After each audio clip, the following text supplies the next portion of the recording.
Once upon a time, a blue-eyed boy from the Old West learned one of life's cruelest lessons, that evil was bigger than his gun. So he followed the footsteps of a mysterious master to the Far East, where he learned the secrets of the sword and came back home with the heart of a gunman and the soul of a samurai. My name isn't Johnny. It's the super ultra sexy hero, Zan.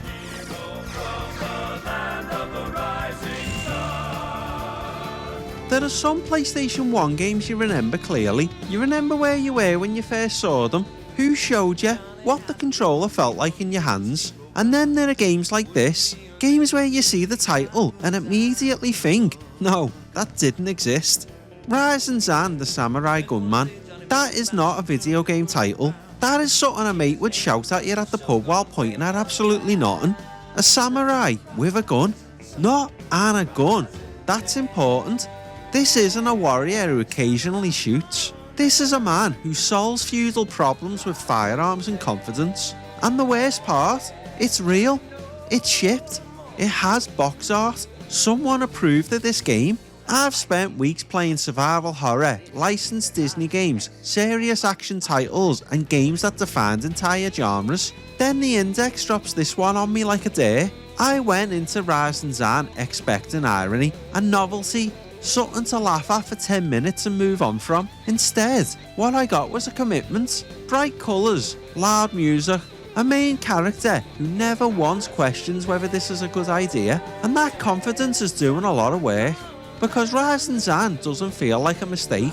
It feels like a game that absolutely believes in itself, even when you're not sure you should, which immediately makes it interesting, because this isn't a forgotten classic, it's not a hidden gem, it's not misunderstood brilliance, it's something rarer, a PlayStation 1 game that exists purely because the PlayStation 1 didn't know what it wasn't allowed to be yet, and that makes it perfect for the PSX index. Hey, is that any way to treat a hero? Huh? You're Johnny. I thought you'd been killed. Welcome to the PSX Index, I'm Parasine, and this game feels like the console dared itself to exist. The first thing Rise and Zan does is make a decision, not a careful one, not a subtle one, a loud one.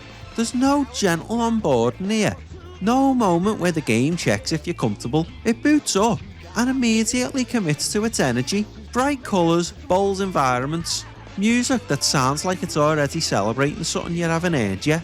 And right in the middle of it all is Zan, a character so confident in his own existence that the game never once feels the need to explain him. He doesn't brood, he doesn't hesitate, he doesn't ask questions, he just poses, which tells you everything you need to know about the tone. Rise and Zan is not interested in restraint, it's not interested in grounding itself, it's not trying to meet you halfway, it assumes you're on board, and if you're not, that's just your problem. Zan himself feels like a walking attitude problem, part action hero, part cartoon mascot, part idea someone had 5 minutes before the meeting ended. He grins, he shouts, he moves like he knows he's being watched, and somehow, instead of feeling embarrassing, it feels deliberate. That's the surprising part, because by modern standards, this shouldn't work. The character is too much, the presentation is just too loud, the tone is completely unbothered by subtlety, but Rise and Zan doesn't care about modern standards. It's operating on late 90s PlayStation logic, where personality could carry a game, where style mattered more than cohesion, and where fully committing to a bad idea was often better than half committing to a safe one. Once that clicks, you stop questioning it. You stop asking, why is it like this? And you start asking, how far is this going to go? That's the moment Rise and Zan earns your attention, not by easing you in, not by explaining itself, but by being impossible to ignore.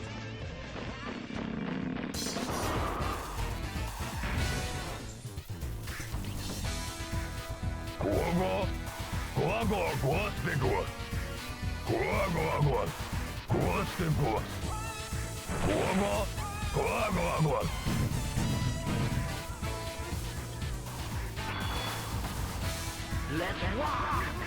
Rising Zan is not a smooth game. That's not a criticism, it's a statement of fact. Movement is stiff, combat's deliberate, enemies react like they're only just realising you exist. At first, it feels awkward in a way that makes you brace for frustration, and then something interesting happens. You adjust, not because the game explains itself, it doesn't, but because it has a very clear idea of how it wants to be played. Zan doesn't glide across the screen, he plants himself. Every swing feels heavy, every shot feels slightly overcommitted. This isn't about precision or elegance, it's about momentum. Once you start treating combat like an arcade brawler rather than a technical action game, the clunk stops feeling accidental and starts feeling intentional. You're not meant to dance around the enemies, you're meant to step forward, commit and deal with the consequences. And that philosophy runs through everything. Every placement isn't subtle, encounters aren't layered. The game just throws situations at you and expects you to react with confidence rather than finesse. Sometimes that works beautifully, sometimes it doesn't, but it's never boring. There's a constant sense that the game values impact over comfort. Zan's attack lands with weight, hits feel decisive, mistakes feel immediate, and that immediacy creates tension, not because the game is technically demanding, but because it doesn't cushion you. There's no safety net here, no clever systems smoothing out rough edges. If something goes wrong, it goes wrong loudly. And once you accept that, the game opens up. You stop fighting the controls. You stop expecting modern sensibilities. You meet the game where it is, which weirdly is often where it wants you to be. Rising Zan isn't asking you to master a system, it's asking you to commit to a vibe. And if you do, the experience starts to make sense, even when it's still awkward, especially when it's awkward. Rising Zan makes a lot more sense when you stop looking at it as a singular idea and start looking at it as a product of its moment. This is late 90s PlayStation energy in its purest form. The PS1 had already proven itself. It had already won, which meant it could afford to get strange. Developers were experimenting freely, mixing genres, tones, aesthetics, because no one had fully worked out the rules yet. There was no established idea of what an action game was supposed to feel like. So you get collisions like this, a samurai aesthetic filtered through Western action sensibilities. Gunplay mixed with sword combat, arcade pacing mashed into third-person format that hadn't fully settled yet. And crucially, Rising Zan doesn't hedge its bets. It doesn't soften the idea, it doesn't disguise the absurdity, it leans into it. That confidence only really exists in one window of gaming history, the space after success, but before standardisation, before every game needed to justify itself, before tone guides, and before franchises. Rising Zan feels like a team saying, "This is cool, just trust us." And the PlayStation 1 let that happen. Not every experiment from this era worked, many of them didn't, but they existed. And that matters, because when people start talking about the PlayStation 1, they tend to remember the pillars, the games that define genres and shape the future. What gets forgotten is the noise around them, the risk, the mess, the ideas that didn't quite land but tried anyway. Rising Zan sits right in that noise. It's not polished enough to become a classic, not refined enough to evolve into a series, but it's too confident to ignore, and that makes it valuable to document, not because it changed gaming, but because it shows how flexible, immersive and experimental the PlayStation 1 really was. This console didn't just host the future, it tolerated the weird, and sometimes it celebrated it.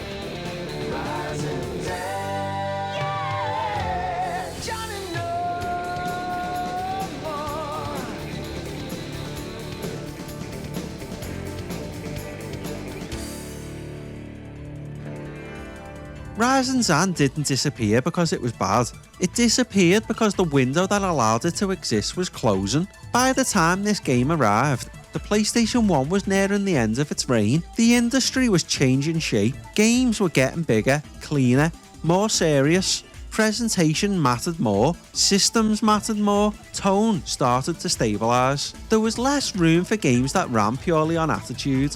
Rising Zan doesn't scale upward very well. The stiffness that gives it personality would have been exposed under higher expectations. The simplicity that keeps it moving would have felt thin in a more cinematic landscape. This is a game built for momentum, not depth, for immediacy, not longevity, and that's fine. Not everything needs to evolve into a franchise. Not every idea needs a sequel. Some games exist to mark a moment, not extend it.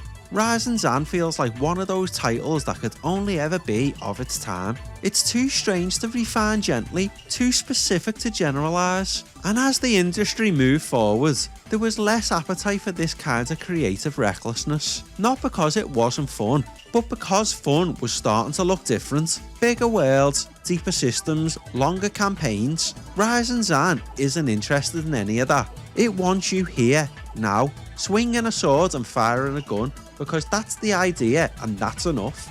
And when the PlayStation 2 arrived, ideas like that didn't vanish, they just needed more justification. Rising Zan didn't ask for permission, which is exactly why it feels like a PS1 artifact rather than a stepping stone.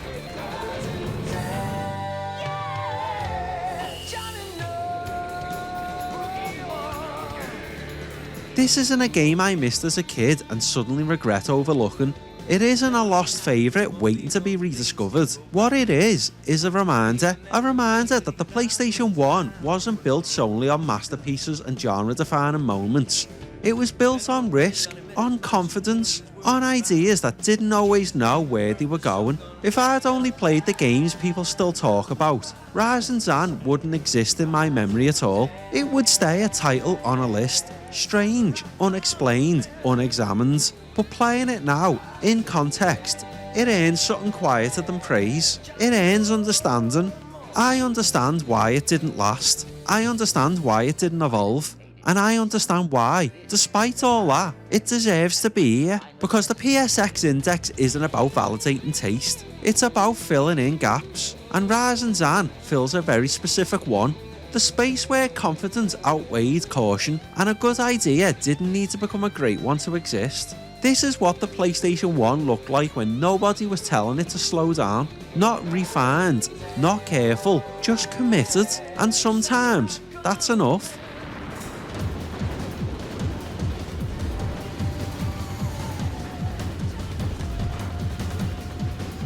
That brings us to 40 games down in the PSX index, 1,238 to go, and after all that colour, noise and attitude, it's time for a hard reset. Next time, we go back to the beginning, and with a new chapter on the horizon, it felt like the right moment to return to where it all started.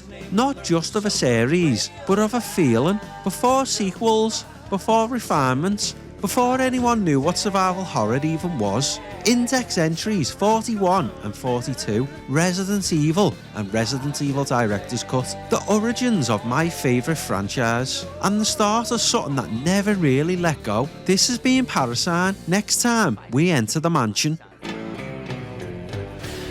the super ultra sexy